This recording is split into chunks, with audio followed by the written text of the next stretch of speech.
অল্পের জন্য বড়সড় দুর্ঘটনা থেকে রক্ষা পেল মুম্বাই মেল। শুক্রবার রাত 8:50 নাগাদ ইঞ্জিন সহ সামনের দিকে দুটো বগি বাকি ট্রেন থেকে বিচ্ছিন্ন হয়ে যায়। কাপলিং খুলে গিয়ে এই বিপত্তি ঘটে। ইঞ্জিন সহ দুটি বগি প্রায় 1 কিলোমিটার পথ এগিয়ে যায়। রেলের পক্ষ থেকে ইঞ্জিনিয়াররা ঘটনাস্থলে পৌঁছায় এবং ট্রেনটিকে পুনরায় ফিরিয়ে এনে সেই বগিগুলো জোড়ার কাজ চলছে। এর ফলে দক্ষিণ পূর্ব রেলে রাত 9টা থেকে ট্রেন চলাচল কার্যত বন্ধ হয়ে গেছে, এমনটাই জানা যাচ্ছে। এর আগে উলিবাড়ি আবাদা স্টেশনে 2022 সালের জুলাই মাস নাগাদ আরো একটি ঘটনা ঘটেছিল, যেখানে উলিবেড়িয়া থেকে হাওড়াগামী একটি লোকাল ট্রেনের দুটি বগির মাঝে কাপলিং খুলে যায়। সেই ঘটনাতেও বহু যাত্রী আতঙ্কিত হয়ে ট্রেন থেকে ঝাঁপ দিয়েছিলেন।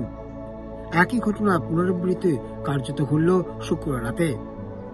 মুম্বাই মেল, যেটি হাওড়া থেকে সেরে আসছিল, সেই মুম্বাই মেলের ইঞ্জিন সহ সামনে দুটি বগি কাপলিং খুলে যেয়ে বিচ্ছিন্ন হয়ে যায়।